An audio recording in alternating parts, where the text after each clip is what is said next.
Assalamualaikum warahmatullahi wabarakatuh. Di sini kami akan memaparkan hasil diskusi kelompok kami dalam mata kuliah Filosofi Pendidikan Indonesia yang diampu oleh Dr. Bahrudin Al-Habsyi, Magister Pendidikan. Nah, untuk materi yang kita bahas adalah sejarah tentang Budi Utomo. Nyoman Dekker dalam Sejarah Pergerakan Nasional Indonesia menyebutkan bahwa Dr. Wahidin Sudirohusodo adalah orang yang mula-mula dengan giat menyebarkan cita-cita pendirian organisasi. Wahidin Sudirohusodo ingin agar di Jawa dapat dibentuk suatu perkumpulan yang memiliki tujuan untuk memajukan pendidikan dan membiayai anak-anak yang tidak dapat bersekolah namun memiliki kemampuan serta potensi kecerdasan.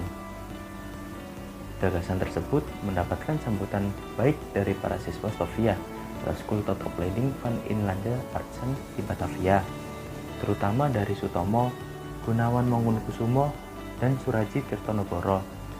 Setelah melalui serangkaian diskusi, maka pada tanggal 20 Mei 1908 didirikan sebuah perhimpunan yang diberi nama Budi Utomo. Organisasi ini bersifat sosial, pendidikan, kebudayaan, serta tidak bersifat politik. Nah, tujuan diberdirikannya Budi Utomo ini adalah menyadarkan kedudukan bangsa Jawa, Sunda, dan Madura pada diri sendiri dan berusaha mempertinggi akan kemajuan mata pencaharian serta penghidupan bangsa, disertai dengan jalan memperdalam kesenian, menjamin kehidupan sebagai bangsa yang terhormat dengan menitik beratkan pada soal pendidikan, pengajaran, dan kebudayaan. Selain itu, tujuan umum dari Budi Utomo tersendiri salah satunya merupakan memajukan pendidikan, pertanian, peternakan, dan perdagangan. Selain itu, memajukan teknik dan industri, serta menghidupkan kembali kebudayaan. Nah, tujuan khusus dari Budi Utomo tersendiri ini adalah memperhatikan kepentingan pelajar umum, menjunjung tinggi dasar-dasar perikemanusiaan, dan lain-lain yang dapat menjamin penghidupan bangsa yang pantas. Nah, di sini kita akan membahas tentang sejarah perkembangan Budi Utomo. Budi Utomo langsung bergerak cepat dan menggelar kongres pertama di Yogyakarta pada tanggal 3-5 Oktober 1909. Sejak saat itu, Budi Utomo rutin menggelar kongres. Organisasi ini berkembang dari yang hanya terbatas pada orang Jawa, meluas menjadi orang Indonesia. Pemerintah kolonial Belanda memberikan keputusan dengan menyatakan Budi Utomo sebagai organisasi yang sah dengan keputusan pemerintah nomor 52 tanggal 28 Desember 1909, sekitar 1,5 tahun sesudah rapat pertama Sofia pada bulan Mei 1908. Dan kemudian Budi Utomo secara resmi diberi izin untuk melakukan kegiatannya. Pada tahun 1909, sekolah-sekolah di Jawa dan Sumatera akhirnya mendapatkan pendidikan modern, seperti diajarkan pengelolaan kayu dan besi yang lebih modern dengan teknik Eropa. Kemudian, para mahasiswa yang tergabung dalam organisasi Budi Utomo mengajarkan para penduduk pribumi keterampilan-keterampilan modern, seperti pengetahuan mesin montir mobil, listrik, dan ilmu pengetahuan alam. Nah, pada tanggal 8 September 1910, Budi Utomo mulai memperluas kesempatan anak-anak pribumi dan Jawa untuk menerima pendidikan dan lebih khususnya lagi pendidikan bahasa Belanda. 2 tahun sesudah itu, pada tahun 1913, sekolah pribumi kelas 1 diberi nama baru yaitu HIS atau Hollands Inlandse School. Nah, sekolah pribumi Belanda ini dan peraturan dari Belanda akhirnya menetapkan bahwa bahasa Belanda diajarkan mulai dari kelas 1. Pembaruan ini mengakibatkan jumlah murid yang masuk sekolah-sekolah ini mulai semakin terus bertambah besar.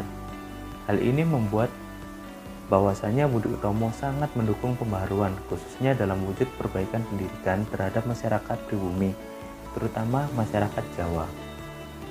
Nah, pada tahun 1916 sampai 1917 merupakan pertanda masa yang amat berhasil bagi Budi Utomo, karena Dujo Suwoyo sebagai wakil Budi Utomo berhasil mengadakan pendekatan-pendekatan dengan pemimpin Belanda yang terkemuka.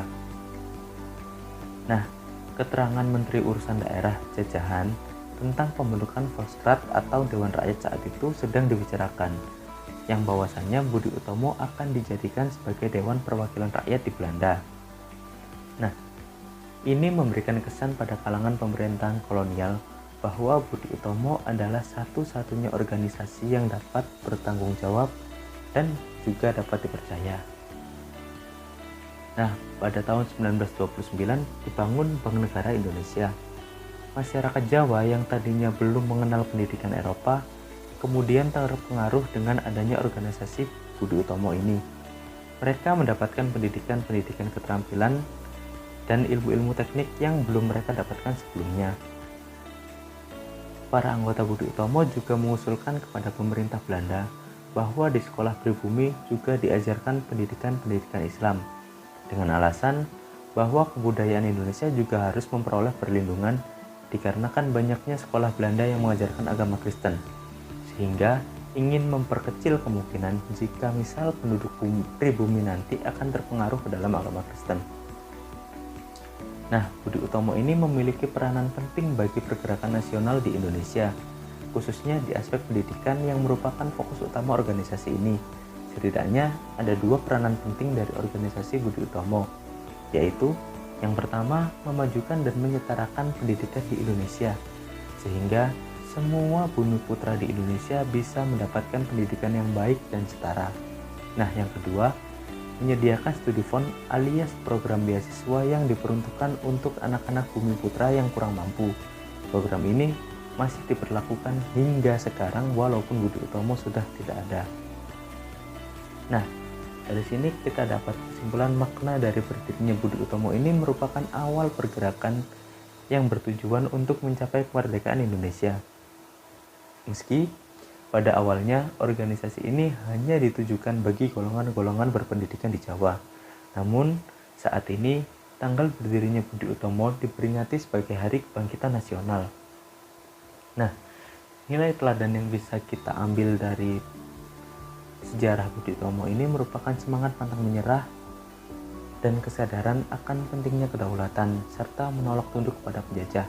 Karena dengan pendidikan kita mulai diajarkan bagaimana kita bisa berdiri di atas kaki sendiri atau berdikari, bagaimana kita semangat untuk mengenyam pendidikan, dan bagaimana juga kita bisa memerdekakan diri kita sendiri dari jajahan penjajah. Mungkin itu yang bisa kami jelaskan dalam hasil diskusi kami. Terima kasih atas waktunya. Sekian, wassalamualaikum warahmatullahi wabarakatuh.